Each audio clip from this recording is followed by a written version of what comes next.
Hi, I'm John Green. This is Crash Course World History, and today we're going to talk about something that ought to be more controversial, the Renaissance. So you probably already know about the Renaissance thanks to the work of noted Teenage Mutant Ninja Turtles Leonardo, Michelangelo, Donatello, and Raphael, but that isn't the whole story. Mr. Green, what about Splinter? I think he was an architect? Ugh, me from the past, you're such an idiot. Splinter was a painter, sculptor, and an architect. He was quite a Renaissance rat.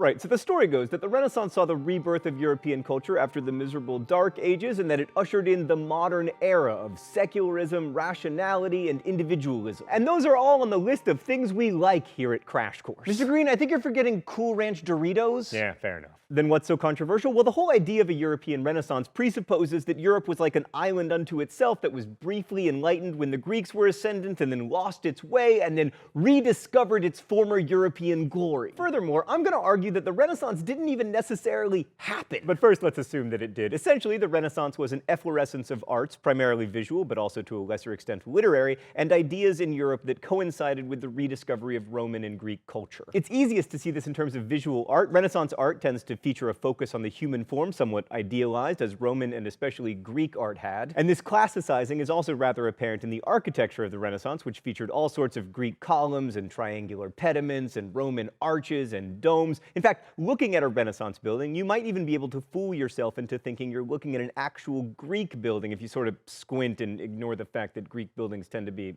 ruins. In addition to rediscovering, that is, copying Greek and Roman art, the Renaissance saw the rediscovery of Greek and Roman writings and their ideas. And that opened up a whole new world for scholars. Well, not a new world, actually, since the texts were more than 1,000 years old, but you know what I mean. The scholars who examined, translated, and commented upon these writings were called humanists, which can be a little bit of a confusing term because it implies that they were concerned with, humans rather than, say, the religious world, which can add to the common but totally incorrect assumption that Renaissance writers and artists and scholars were, like, secretly not religious. That's a favorite area of speculation on the internet and in Dan Brown novels, but the truth is that Renaissance artists were religious. As evidence, let me present you with the fact that they painted the Madonna over and over and over and over and over and Stan! Anyway, all humanism means is that these scholars studied what were called the humanities: literature, philosophy, history. Today, of course, these areas of study are known as the so-called dark arts. What? Liberal arts? Oh, Stan, you're always making history less fun. I want to be a professor of the dark arts. A dark arts job. It's a dangerous position. Yeah, I guess that's true. So we'll stick with this. Right, so here at Crash Course, we try not to focus too much on dates, but if I'm going to convince you that the Renaissance didn't actually happen, I should probably tell you, when it didn't happen. So traditionally, the Renaissance is associated with the 15th and 16th centuries. The Renaissance happened all across Europe, but we're going to focus on Italy because I want to, and I own the video camera. Plus, Italy really spawned the Renaissance. What was it about Italy that lent itself to Renaissancing? Was it the wine, the olives, the pasta, the plumbers, the relative permissiveness when it comes to the moral lassitude of their leaders? Well, let's go to the thought bubble. Italy was primed for Renaissance for exactly one reason: money. A society has to be super rich to support artists and elaborate building projects and to feed scholars who translate and comment on thousand-year-old documents, and the Italian city-states were very wealthy for two reasons. First, many city-states were mini-industrial powerhouses, each specializing in a particular industrial product, like Florence made cloth, Milan made arms. Second, the cities of Venice and Genoa got stinking rich from trade. Genoa turned out a fair number of top-notch sailors, like, for instance, Christopher Columbus, but the Venetians became the richest city-state of all. As you'll remember from the Crusades, the Venetians were expert sailors, shipbuilders, and merchants, and as you'll remember from our discussions of Indian Ocean trade, they also had figured out ways to trade with Islamic empires, including the biggest economic power in the region, the Ottomans. Without trading with the Islamic world, especially in pepper, Venice couldn't have afforded all those painters, nor would they have had money to pay for the incredibly fancy clothes they put on to pose for their fancy portraits.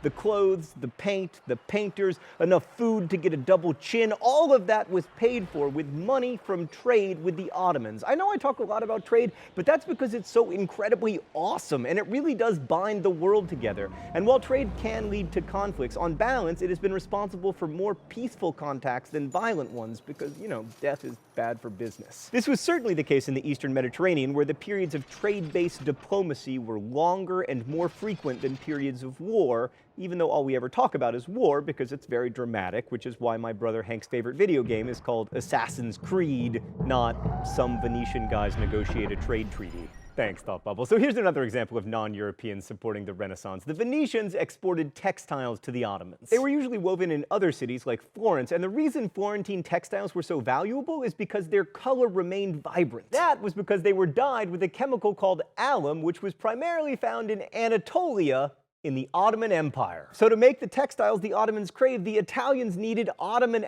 alum at least until 1460, when Giovanni di Castro, Pope Pius II's godson, discovered alum in Italy in Tolfa. And he wrote to his godfather, the Pope, "Today I bring you victory over the Turk. Every year they wring from the Christians more than 300,000 ducats for the alum with which we dye wool various colors, but I have found 7 mountains so rich in this material that they could supply 7 worlds.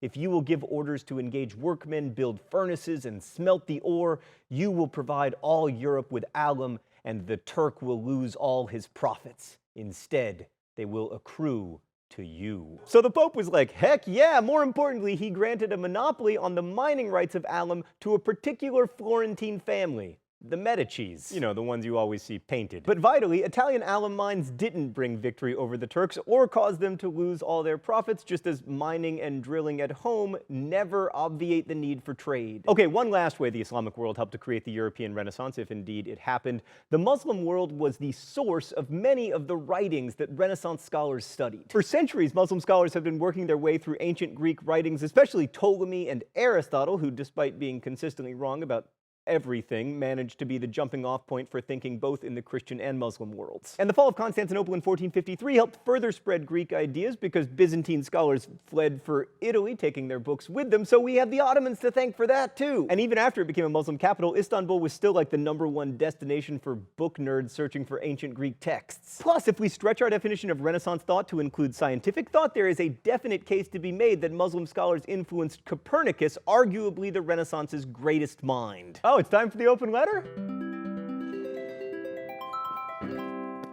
An open letter to Copernicus. But first, let's see what's in the secret compartment today.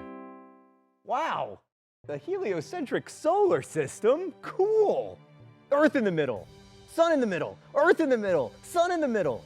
Ptolemy, Copernicus, Ptolemy, Copernicus. Right, an open letter to Copernicus. Dear Copernicus, why you always gotta make the rest of us look so bad? You were both a lawyer and a doctor? That doesn't seem fair. You spoke 4 languages and discovered that the Earth is not the center of the universe? Come on! But at least you didn't discover it entirely on your own. Now, there's no way to be sure that you had access to Muslim scholarship on this topic. But one of your diagrams is so similar to a proof found in an Islamic mathematics treatise that it's almost impossible you didn't have access to it. Even the letters on the diagram are almost the same, so at least I can tell my mom that when she asks why I'm not a doctor and a lawyer and the guy who discovered the heliocentric solar system. Best wishes, John Green. All right, so now having spent the last several minutes telling you why the Renaissance happened in Italy and not in, I don't know, like India or Russia or whatever, I'm going to argue that the Renaissance did not in fact happen. Let's start with the problem of time. The Renaissance isn't like the Battle of Hastings or the French Revolution, where people were aware that they were living amid history. Like when I was 11, and most of you didn't exist yet, my dad made my brother and me turn off the Cosby Show and watch people climbing on the Berlin Wall so we could see history. But no one like woke their kids up in a Tuscan village in 1512 like, Mario, Luigi, come outside, the Renaissance is here! Hurry, we're living in a glorious new era where man's relationship to learning is changing. I somehow feel a new sense of individualism based on my capacity for reason. No, in fact, most people in Europe were totally unaware of the Renaissance because its art and learning affected a tiny sliver of the European population. Like, life expectancy in many areas of Europe actually went down during the Renaissance. Art and learning of the Renaissance didn't filter down to most people the way that technology does today, and really the Renaissance was only experienced by the richest of the rich and those people, like painters, who served them. I mean, there were some commercial opportunities, like for framing paintings or binding books, but the vast majority of Europeans still lived on farms either as free peasants or tenants. And the rediscovery of Aristotle didn't in any way change their lives, which were governed by the rising and setting of the sun and intellectually by the Catholic Church. In fact, probably about 95% of Europeans never encountered the Renaissance's opulence or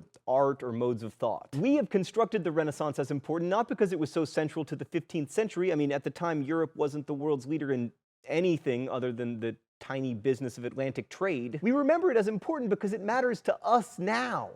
It gave us the Ninja Turtles. We care about Aristotle and individualism and the Mona Lisa and the possibility that Michelangelo painted an anatomically correct brain onto the ceiling of the Sistine Chapel because these things give us a narrative that makes sense. Europe was enlightened, and then it was unenlightened, and then it was re-enlightened, and ever since it's been the center of art and commerce and history. We see that cycle of life and death and rebirth a lot in historical recollection, but it just isn't accurate. So it's true that many of the ideas introduced to Europe in the 15th and 16th centuries became very important. But remember, when we talk about the Renaissance, we're talking about hundreds of years. I mean, although they share Ninja Turtledom, Donatello and Raphael were born 97 years apart. And the Renaissance humanist Petrarch was born in 1304, 229 years before the Renaissance humanist Montaigne. That's almost as long as the United States has existed. So was the Renaissance a thing? Not really. It was a lot of mutually interdependent things that occurred over centuries.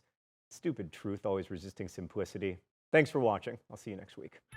Crash Course is produced and directed by Stan Muller. Our script supervisor is Danica Johnson. The show is written by my high school history teacher Raoul Meyer and myself, and our graphics team is Thought Bubble. Last week's phrase of the week was Angry Birds. If you want to suggest future phrases of the week or guess at this week's, you can do so in comments, where you can also ask questions about today's video that will be answered by our team of historians. Thanks for watching Crash Course, and as we say in my hometown, don't forget to be awesome.